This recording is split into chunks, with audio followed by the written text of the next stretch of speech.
Olá pessoal, estamos aqui para mais uma discussão de uma questão do ENAD. O ENAD agora é de 2008, então bora lá para a questão então, tá? Vamos discutir então essa questão. Então essa questão é do ENAD de 2008 e ela é uma questão de físico-química, tá? Ela é uma questão que envolve os conteúdos de termodinâmica, equilíbrio químico e cinética química também, tá? Então é uma questão assim que eu considero num nível de 0 a 3, ela é 3, tá? Porque vocês vão ver que ela tem questões assim alternativas que fazem a gente pensar bastante aí, realmente para responder. Então tá, vamos lá à interpretação da questão então. No processo Haber-Bosch para a produção de amônia, se baseia na redução catalítica do N2 pelo H2 sob altas pressões. Tá? Então, ok. Até aqui não temos muito segredo, inclusive podemos descrever essa reação da amônia, aí, né? Da produção de amônia. Então, descrevendo essa reação de produção de amônia, nada mais é do que um N2 gasoso combinado mais com H2, também gasoso, em equilíbrio químico, tá? Resultando então na produção de amônia NH3 gasoso. Desculpe, gente, eu tô com um pouco de tosse, então acho que eu vou ficar um pouco tossindo aí durante essa discussão dessa questão, tá? E eu acho que vocês também não vão ter, além de não ter dificuldade em escrever a reação, acho que vocês também não vão ter dificuldade em fazer o balanceamento aí, né? Então o que acontece? A gente vai ter a produção de 2 mols de NH3 de amônia e consequente 1 mol de N2 e 3 mol de H2, tá? É o que se pode fazer até aqui. Continuando então a equação, o enunciado. Uma das alternativas introduzidas no processo Haber-Bosch foi a utilização do CH4 como fonte de H2. Tá? Então esse H2 vem de um processo secundário do aproveitamento do CH4. Tá? Então, seguindo aqui o enunciado, ó, a reação catalisada entre o CH4 e vapor d'água gera H2, CO e CO2. Pois bem, então ele está dizendo para a gente que quando o CH4 reage com vapor de água, ele está gerando então H2 gasoso, CO gasoso e CO2 gasoso também. Então a gente pode equacionar também essa equação. Então a gente vai ter uma molécula de CH4 no estado gasoso mais a água no estado gasoso, vapor d'água, isso aqui em equilíbrio, produzindo então H2 gasoso, CO gasoso, mais CO2 também gasoso, tá? Então é isso que dá. A gente pode fazer o balanço estequiométrico também dessa equação, e isso aqui vai dar 2, embora a gente não precise fazer o balanço estequiométrico, vamos fazer aqui, né? Então dá 2CH4, 3 moléculas de vapor de água, 7 moléculas de H2, certo? E esse H2 que está sendo utilizado na produção da amônia, tá? É esse H2 aí. Continuando o enunciado. Depois das etapas de purificação, traços de CO que poderiam envenenar o catalisador à base de ferro são retirados sob um catalisador de níquel que leva o CO a CH4 em presença de H2. Tá? Então aqui há um segundo procedimento de que ao produzir esse H2 eu corro o risco, né, de trazer para esse processo principal traços de CO. Então é realizado um segundo procedimento de retirada de CO que na presença de um catalisador de níquel vai gerar mais CH4 na presença de H2. Tá? Para esse segundo processo, onde esse CO é transformado em CH4 na presença de H2, eu tenho a seguinte lei de velocidade, né? Então vamos escrever a lei de velocidade que o enunciado dá para nós também aqui, ó. Tá? Então diz que a velocidade ela é igual a uma constante K vezes então a concentração de pressão do CO vezes a concentração de pressão do H2 na meio, tá? Que é raiz, né? Na verdade é raiz quadrada de H2, mas eu vou escrever na forma de uma fração ali o expoente, tá? Tudo isso dividido ainda por 1 mais B, que multiplica a concentração de H2 na 1 aqui, tá? Então a velocidade é igual a constante, né, de velocidade, a influência da concentração de CO e por ser um gás está dada na fonte de pressão. Eu escrevi a pressão do hidrogênio na forma de um expoente da meio ali também na equação, tá? Então, para a gente lembrar isso que está relacionado com a ordem de influência da concentração dessa espécie na velocidade da reação, tá? Como aqui tudo vai ser dividido por 1 mais a constante B vezes a pressão da concentração de H2 elevado a 1, tá? É isso aí. Então, acho que agora a gente pode ver o que se pede na questão aí, né? Tá? Então a gente pode dar uma espiada aí e aí a gente pode passar para as afirmativas aqui, ó. Tá? Então o que acontece aqui? A respeito desses sistemas foram feitas as seguintes afirmações aqui. Tá?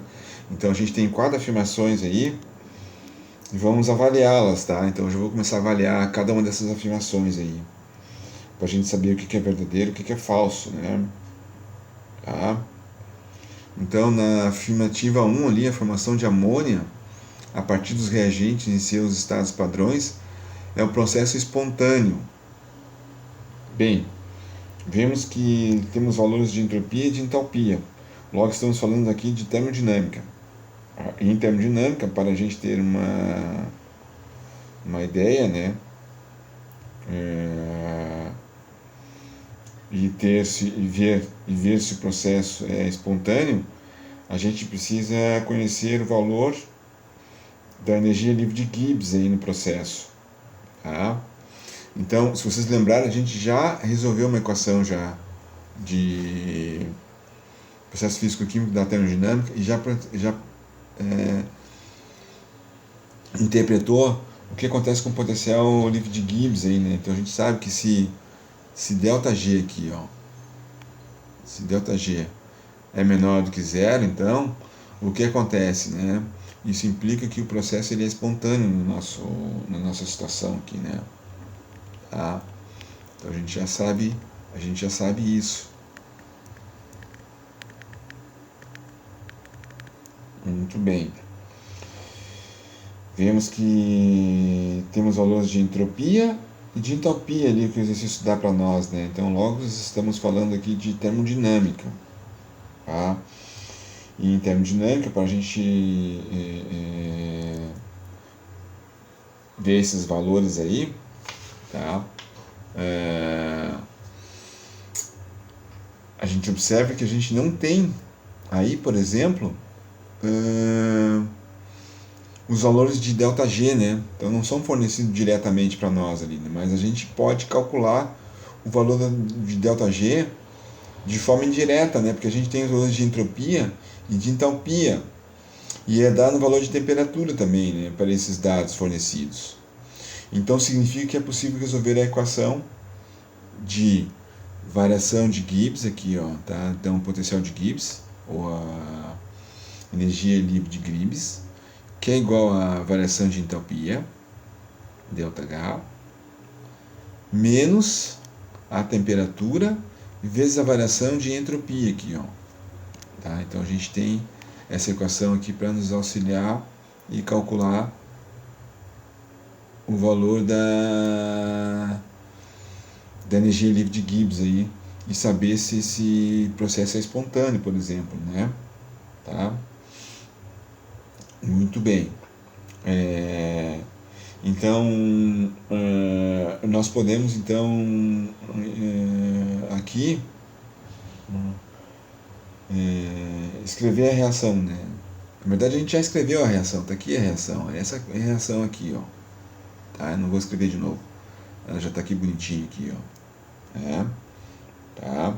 1N2 gasoso mais 3 mol de H2 mais 2 mol de amônia, né? Qual a entropia desse processo? Aqui nós temos algumas ideias básicas da termodinâmica. A gente estuda esses itens quando se estuda a primeira lei da termodinâmica, né? A entalpia de reações, e nesse caso a gente tem aí uma coisa específica que nessa reação, tá? Os dois reagentes dão substância simples aí, né? Teriam então entalpia de formação zero, tá? Que é o que ele está dando ali como informação de dados. Então a entalpia dessa reação é dada simplesmente pela entalpia de formação da amônia e é dada aqui com um valor de menos 11.040 calorias por mol na menos 1. Tá? Isso é dado aqui, ó, como uma formação do nosso enunciado aqui, ó, dado como dados ali, ó, tá? Entropia então da formação zero ali, ó, ok? Só que a gente tem que adaptar, né? Porque na verdade a gente não tem um mol de amônia, né? Nós temos aí 2 mol da produção de amônia, tá? Então nós temos aí 2 vezes esse valor de 11.040 calorias aí, né? Então vamos colocar aqui, ó. Então meu ΔG aqui, ó, tá? Final é menos 2 vezes 11.040. Então isso aqui vai me dar menos 22.080 calorias vezes mol na menos 1 aí, né? Vezes mol na menos 1.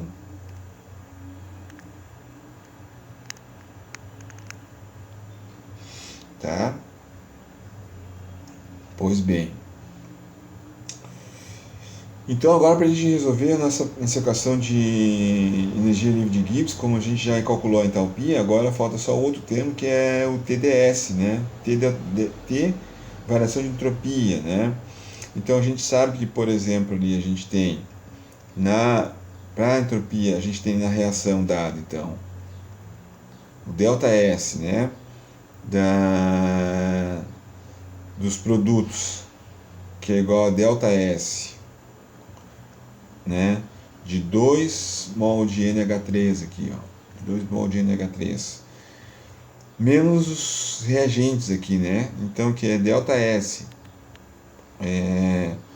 de N2 menos ΔS, tá, de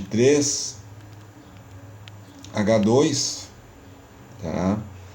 Então isso aqui vai dar de acordo com os parâmetros que foram fornecidos ali, ó, tá?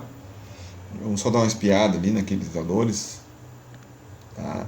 Então tem para NH3 46, né? Como tem 2 mol, isso vai dar 92 calorias vezes mol na menos 1, tá?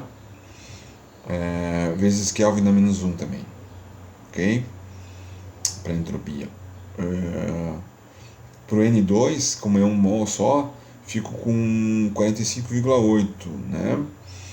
Como a gente tem 3 mol de H2, então tem 3 vezes 31,2, isso vai dar 93,6. Então, a gente equacionando isso vai me dar então 92, tá? Menos 45,8 menos 93,6 aí. Tudo isso na calorias vezes Kelvin na menos 1 vezes mol na menos 1 também, tá? Então, fazendo essa conta aí, efetuando conta, isso vai dar menos 47,4 caloria, então Kelvin na menos 1 vezes mol na menos 1 também, tá bom? Muito bem, agora eu já posso aplicar então a minha equação de Gibbs lá, né? Que envolve então o ΔH menos o T ΔS, né? O ΔG então vai ser quanto? Vai ser aqueles menos 22.080, tá? Menos 22.080.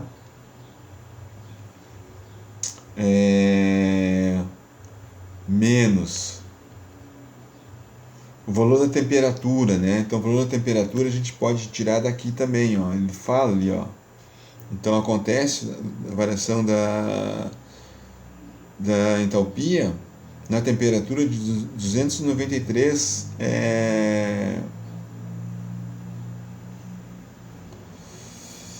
tá aqui, ó, Kelvin, ó, tá? Beleza? Então ele fala isso para nós aqui.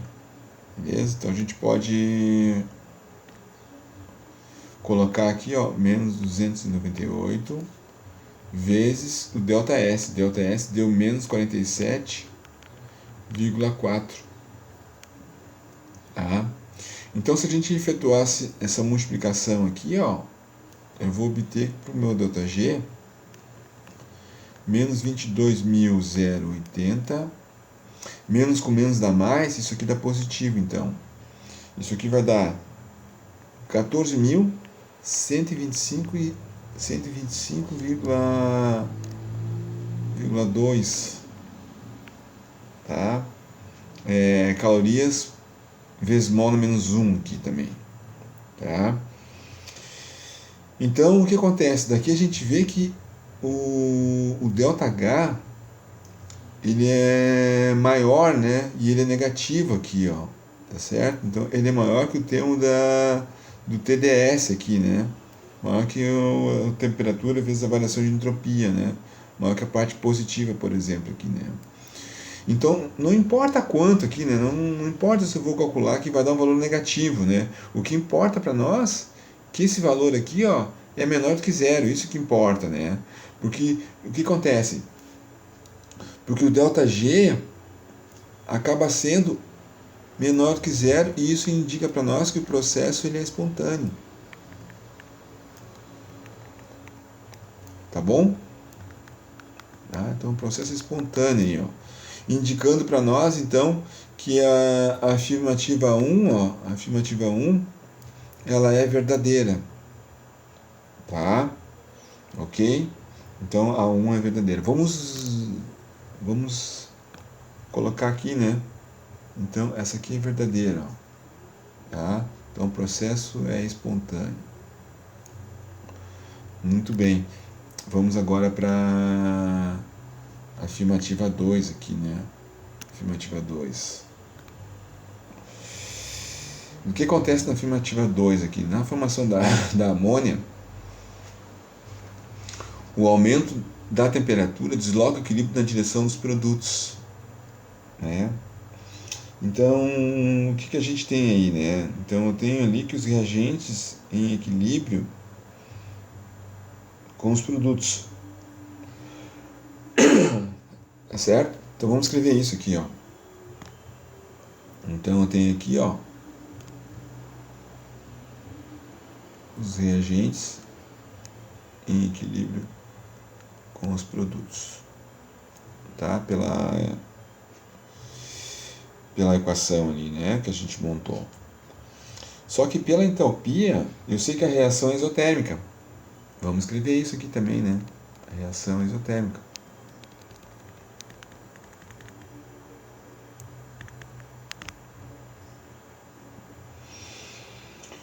E está com sinal negativo, né? Então, se está com sinal negativo, eu tenho que o ΔH aqui, ó, eu tenho que o ΔH, ele é negativo também aqui para uma situação, tá? Então, aqui nós caímos no conteúdo de equilíbrio, né?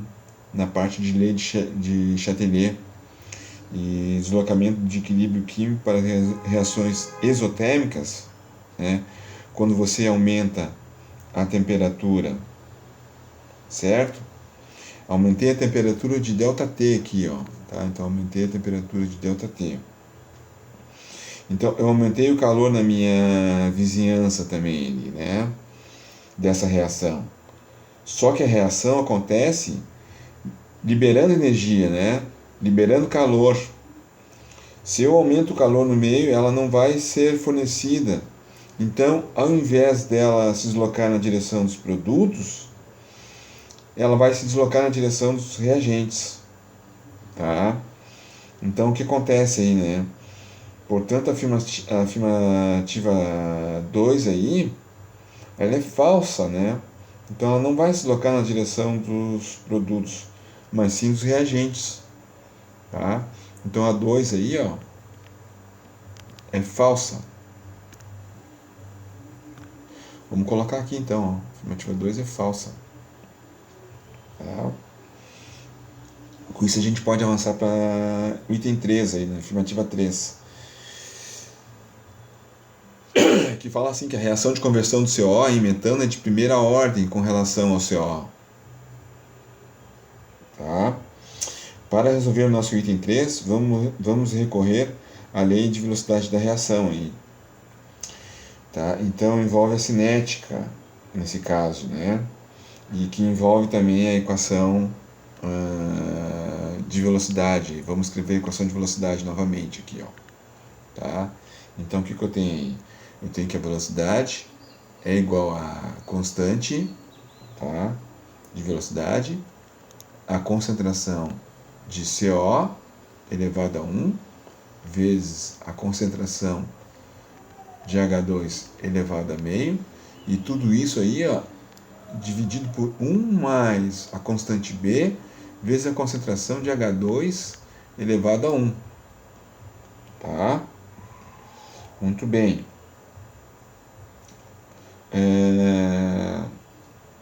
Então, onde está a influência do CO aí nessa lei de velocidade, né? Então fica bem fácil de perceber aonde está a influência, né? A influência está aqui nesse termo, ó, né? Na pressão de CO, tá? Muito bem, ela está ali na pressão de CO, mas qual é a sua ordem ali, ó? Tá? Então a gente vê, agora eu coloquei explicitamente a ordem ali, ó. Então a concentração de CO, ela está elevada a 1, tá? Ela vai ter ordem 1 aí, é de primeira ordem, né? Então, o que acontece? Sempre que eu dobrar a concentração de CO, a velocidade também vai dobrar, tá? Ou seja, então, essa afirmativa aí, tá? Ela é verdadeira, né? Porque é de primeira ordem, né? Tá? Então, vamos colocar aqui, ó, como verdadeira. Tá? Beleza? Muito bem. Vamos dar uma analisada aí, ó, no que a gente pode eliminar nas alternativas. Vamos avançar aqui para as alternativas, ó. E aí eu tenho as opções aqui, ó, tá? Então o que acontece? A 1 deu ok, mas a 2 deu falsa, ó, tá? Então esse cara aqui é falso. Então a 1 não é. A 1 e a 3 deram verdadeiras, então aqui, ó, pode ser como solução. Passou pelo nosso teste. Tá? Depois a 2 e a 3, a gente já viu que a 2 é falsa, ó, então é falsa também. Assim como na letra D aparece a alternativa 2, que é também falsa. Ó, tá? E aí na alternativa E, a gente tem 3 que é verdadeira e a 4 que a gente não analisou ainda, né? tá certo? Mas a gente sabe que só pode ter uma resposta correta aí, né? Então, como passou no nosso crivo ali A1 e A3, obviamente essa 4 aqui, ó, deve ser falsa, ó, tá? Então essa alternativa deve ser falsa. Então se a gente fosse, por exemplo, para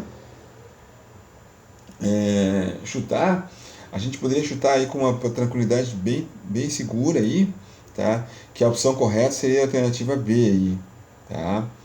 Mas o que a gente vai tentar fazer agora aí, tá? Então aqui, ó, quero deixar bem claro, acabou a questão, tá? Então aqui, ó, se vocês quiserem parar o vídeo, tá? De resolução, vocês podem parar, por exemplo, tá? Porque agora eu vou solucionar o item 4 ali, que é bem mais complicado, tá? Então essa parte é bem mais, o nível é bem mais difícil, e aí requer um pouco mais assim de atenção e especulação no que vai acontecer com o parâmetro B e o que vai acontecer com a concentração de H2 ali, por exemplo, tá?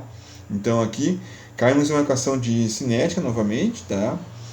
E a gente vai ter que voltar para a lei de velocidade. Então essa equação ela não é trivial ali, né? Por causa da constante B, que a gente tem que avaliar ela. Mas acho que por isso é a vantagem de já termos matado essa questão com as opções anteriores ali, tá? Você vai marcar a letra B aí e vai embora sem perder mais tempo com essa questão aí, tá? Mas aqui, como a gente tem tempo, a gente pode perder esse tempo. Vamos resolver e checar essa opção, tá? Vamos especular o que acontece com a constante B na lei de velocidade e alguma informação de como a concentração de H2 influencia na velocidade desta reação, onde temos essa situação aqui, ó, tá? Essa equação aqui da velocidade, tá? Nosso problema então principal é que a influência de H2 ela aparece nas duas vezes na equação, né? Nós temos o H2 aqui, ó, tá? Na forma de elevado a meio, e nós temos aqui no denominador também, ó, tá? Elevado a 1, tá? Então nós temos o H2 no numerador e temos o H2 no denominador aí, né? Então de alguma maneira precisamos elucubrar um pouco sobre a maneira dessa relação das concentrações de H2 aí, né? O que vai trazer como resultado para a velocidade da reação? É isso que a gente tem que avaliar aí, né? Tá bom? Então aqui nós temos uma soma no denominador de 1 mais B pressão de H2, tá certo? Elevado a 1 ali, tá? Então o que nos atrapalha um pouco aí, tá? É que a gente não pode fazer nenhuma relação matemática simples, né? Entre esses dois fatores aqui, ó, entre esse 1 e esse outro termo aqui, ó, tá? E também entre os fatores das concentrações de hidrogênio ali, ó, tá? De H2 no numerador e no denominador, tá? Então aqui a gente tem uma constante B um tanto desconhecida, e para a gente imaginar qual que é a influência particularmente desse fator no denominador, a gente vai ter que imaginar alguma coisa aqui para B. Por exemplo, vamos imaginar vamos pegar valores aleatórios aí, né? Vamos imaginar aqui uma situação com valores hipotéticos, uma situação com valores para equação de velocidade aí, né? Então vou chutar aqui, ó, tá? Que o K seja 1, eu posso fazer isso, né? A gente pode especular. A concentração de CO, vou dizer que isso aqui é 1, e para a concentração de H2, já que tem um fator de raiz quadrada ali, ó, eu vou chutar para a concentração de H2 uma concentração igual a 4, tá? Porque a raiz de 4 é 2.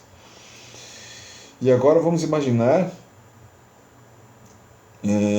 que esse B aí, tá? Vamos imaginar esse B, vamos colocar aqui os valores então, tá? Se a gente colocar os valores aqui, eu vou ter, ó, 1 mais B vezes 4, tá? Então eu estou vendo que o denominador, tá? Estou dependendo muito desse valor de B aí, ó, dessa constante B. Vamos supor que este B seja muito pequeno, então, tá? Tão pequeno que a gente possa aproximar o denominador de 1 mais 4B igual a 1 aí, tá? Então o que a gente pode fazer aí, né? A gente pode analisar duas situações, que é o suficiente aí, né? A gente vê o que acontece com as concentrações, por exemplo. Então a gente pode analisar um caso em que B é muito menor do que 1, tá? B é muito menor do que 1, tá? E as concentrações são essas aqui, o K vale 1, a concentração de CO também vale 1, e a concentração de H2 vale 4. O que acontece então com essa situação 1 aqui, ó? Situação 1. Vai me resultar uma velocidade 1 aí, ó. Tá? Então eu vou ter na equação de velocidade, então, K igual a 1, vezes a concentração de CO igual a 1, vezes a concentração de H2 na meio, 4 aqui na meio, né? E tudo isso dividido pelo denominador, que é 1 mais o B vezes o 4 aqui, ó. Tá? Lembrando que o B é muito menor do que 1 aqui, ó. Ele é muito menor do que 1. Então, consequentemente, ser muito menor do que 1, esse valor aqui, ó, tende para 0, ó. Tá? E aí a gente vai ter um resultado para essa velocidade 1 aí, né? Isso aqui vai me dar 2 sobre 1, isso aqui vai me dar 2, ó, tá? Como velocidade, tá? E agora eu vou chutar então para uma outra situação hipotética. Então o K não muda, ó, o K continua sendo o mesmo, né? Porque ele está pedindo as concentrações de H2, ó. Então o CO continua o mesmo valor ali, ó. Continua como 1. O que vai mudar para nós aqui é a concentração de H2. Como está elevado à raiz quadrada, eu vou dizer que isso aqui vai ser 16, ó. Porque daí fica fácil a gente analisar a raiz quadrada de 16, tá? O que importa é que aumentou. E esse aqui vai ser a nossa situação 2, que vai indicar para nós uma velocidade 2 aqui também, tá? Muito bem.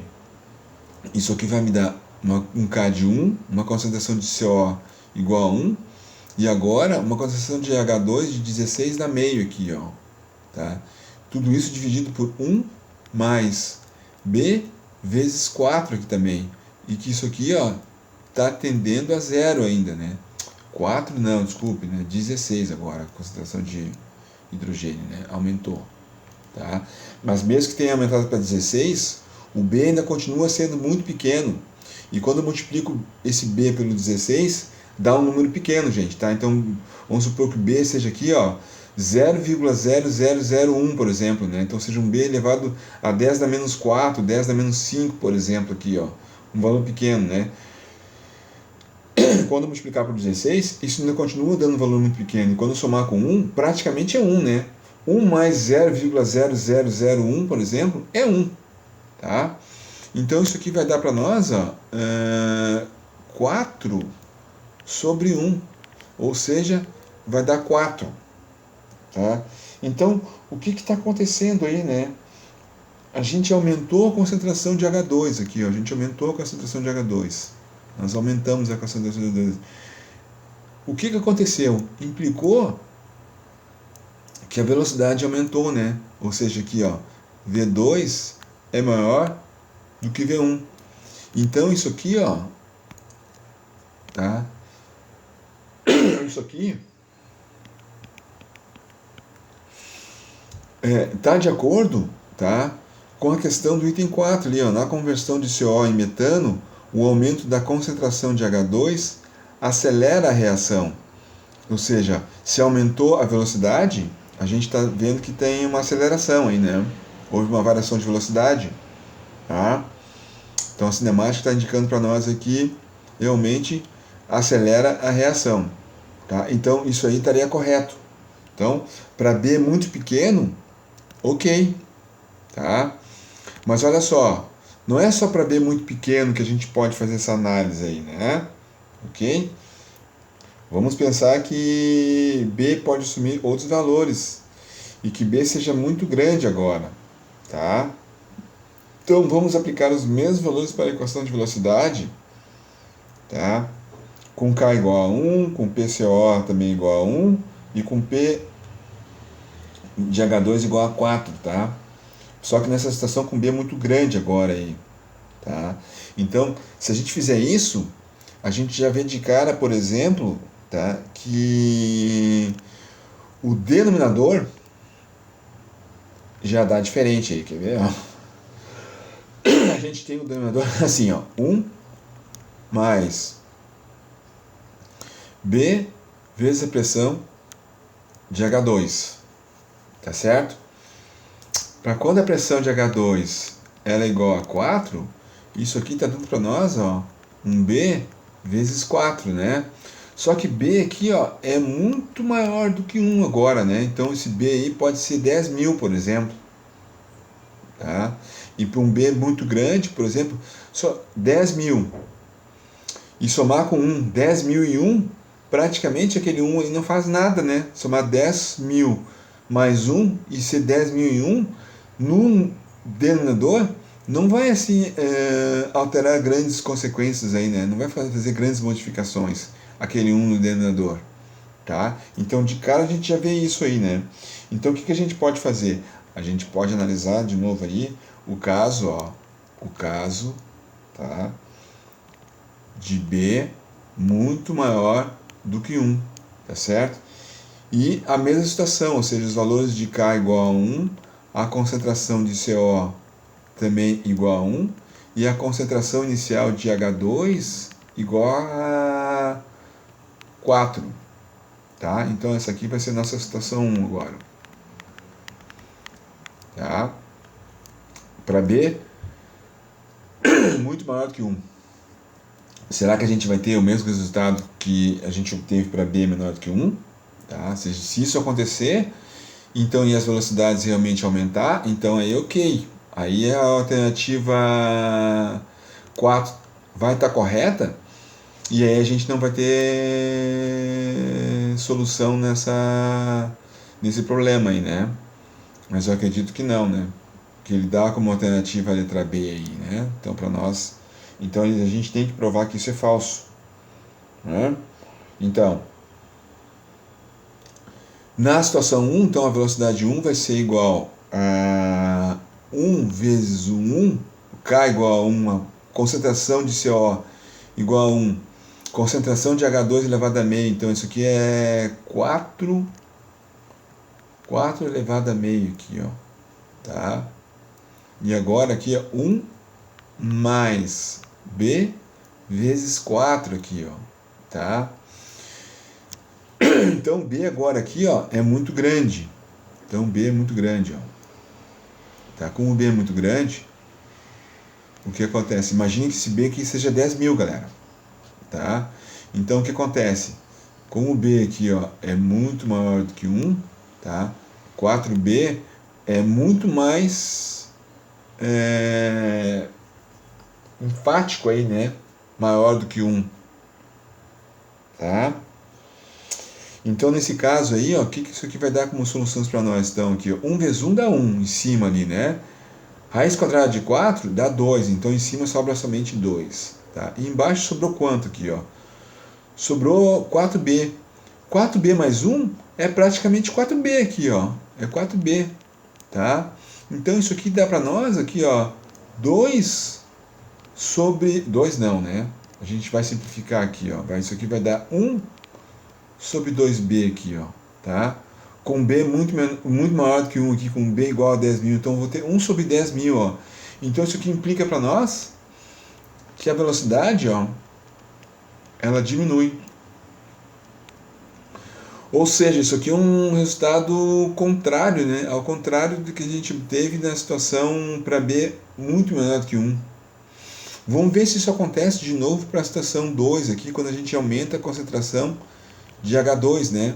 Que o K continua sendo o mesmo, a concentração de CO também continua sendo a mesma, O que muda então é a concentração de H2 para 16 agora aqui, né?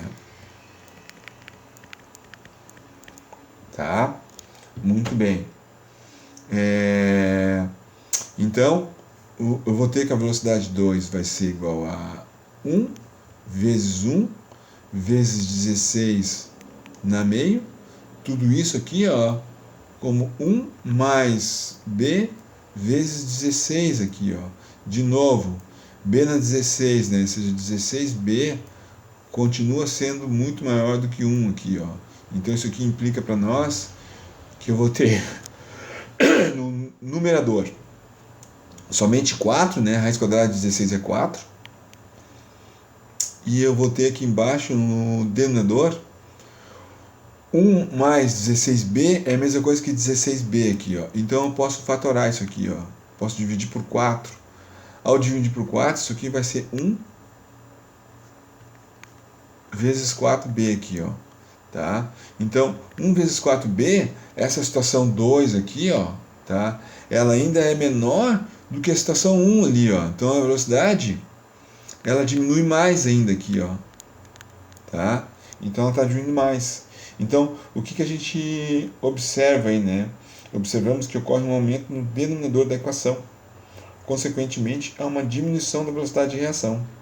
Tá? Concluímos então que se a constante B é muito grande, ela vai influenciar na relação das concentrações de concentração de H2 na meio e concentração de H na 1, aumentando o denominador da equação de reação, que consequentemente provoca uma diminuição da velocidade de reação. Com isso, a afirmativa 4 aqui, ó, a afirmativa 4, ela é falsa, tá? Como a gente queria provar para ter uma alternativa correta. Então essa aqui, ó, ela é falsa. É falsa também, tá? Consequentemente aqui, ó, a nossa solução é a letra B aqui, ó. Tá?